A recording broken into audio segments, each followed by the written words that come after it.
wanted to make a film project this year that was a little different.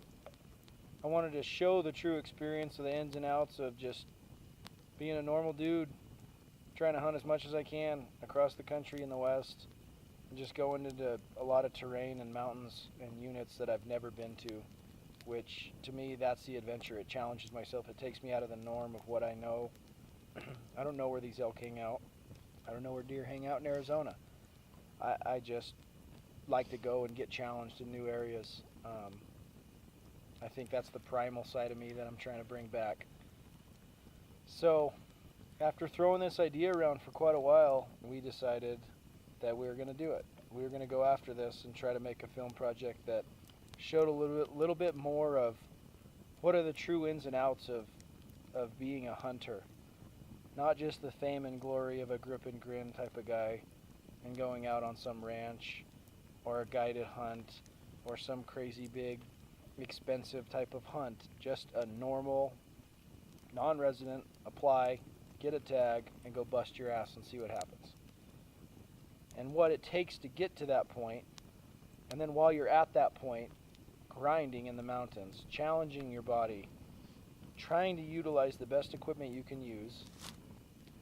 And the whole thing is for the goal to have memory, bring back adventure in film, and harvest an animal successfully and ethically, and bring that meat back to home for you, your family, and your friends to enjoy.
So after multiple failed attempts on making stalks on coos, whitetail, and mule deer, found a pretty good opportunity on a buck. He was bedded on the very top ridge where it crested over. The wind was coming up from the bottom of the canyon, and he was laying on the downhill side of a fat sage patch. It was probably 10 feet tall. He was tucked into a pocket left and right every way. The only way he could essentially get a shot was underneath, but the wind was ripping right at his face. So I made a stalk from the backside, took my boots off, walked across 100-degree rock in the desert with cactus and rattlesnakes and tarantulas. I stalked down this canyon, got into the crest, got right to where I was above the sage, came around where I thought he would be laying and he wasn't at that spot. So I pushed down a little bit farther and tried curling around to where I could hopefully see him before he saw me. I was stalking in from the backside of him, so the way he was laying, his head would be away from me and his rump would be towards me. So hopefully that was to my advantage until the point that I took a step, landed on a couple dry pieces of grass, and I saw movement about 2 yards in front of me. There he was. Turned his head and stood up. I instantly came to draw, and I knew all he was going to do was look at me and bust out. So I hit anchor, didn't even get behind my peep, just held on him, let the arrow fly. It was perfect elevation up and down, but I shot to the left, right in front of his chest. Cleanly missed him. 2 yards. That motivated me even more. I wasn't mad, I was actually stoked because it was pretty cool. He got out of there, the day went on, and the next day came. Found him bedded again, with another buck this time. He was bedded 50 yards up the hill, under a lone tree, on a wide open hillside, with the wind coming from the bottom side, coming up the canyon again. No way of stalking from the top, no way of stalking from each side. He was laying facing one side. The other buck he decided to bring in for backup was laying and facing the other side. He had every side covered. So John and I decided to make a move after watching him for about an hour and a half. Drove the side-by-side down this ridge, hoping that we could get around him and then hike around the ridge and come up from over the top. They didn't like the side-by-side. They got up, moved a little bit, jumped a cattle fence, started feeding.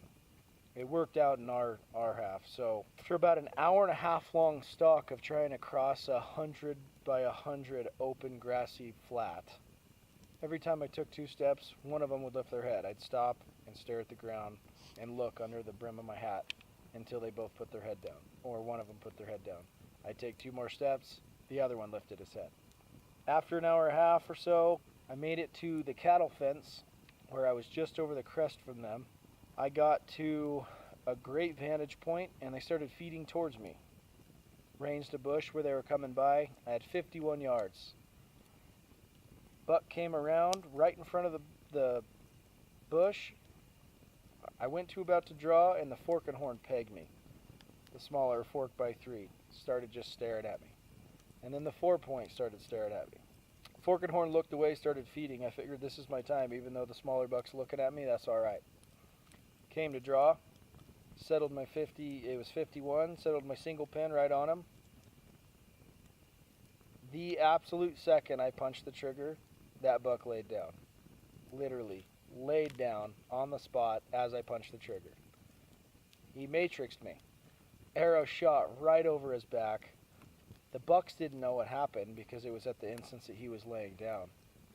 I jumped up, ran back a little bit, looked around. Then the bigger buck decided to come around this bush, and I think he was going back to the original tree he was bedding on, which was just about 40 yards up the hill, off to my side. I ranged another bush that was in front of him, 61 yards. I guessed him to be 10 yards farther than that. So I changed my single bin to 71 yards. The buck started walking out.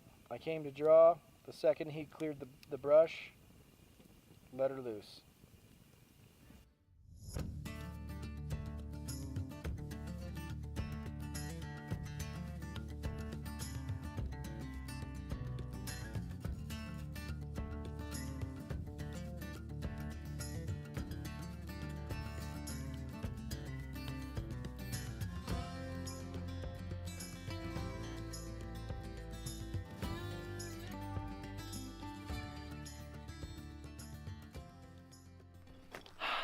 Just walked up on my buck.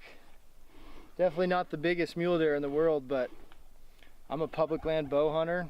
This is real shit. That's all there is to it. I'm not a trophy hunter. I like to shoot mature animals. Trying to put this film together made a whole nother dimension to this hunting deal. It makes it tough, but a respectable animal in rugged, open country like this with a bow, 2.5 arrows left. I'm tickled. I got to get my hands on it. This is a nice 3-point or 3x4.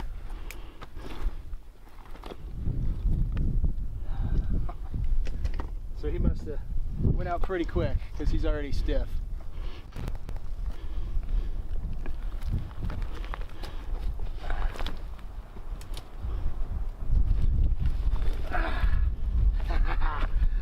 Yeah, we'll call that a 4x4. A little rounded out right there, crabby. Oh, this is awesome. Awesome. Stoked. Public land, Arizona, do it yourself. The freaking me bow hunting, John filming. Woo! Yeah!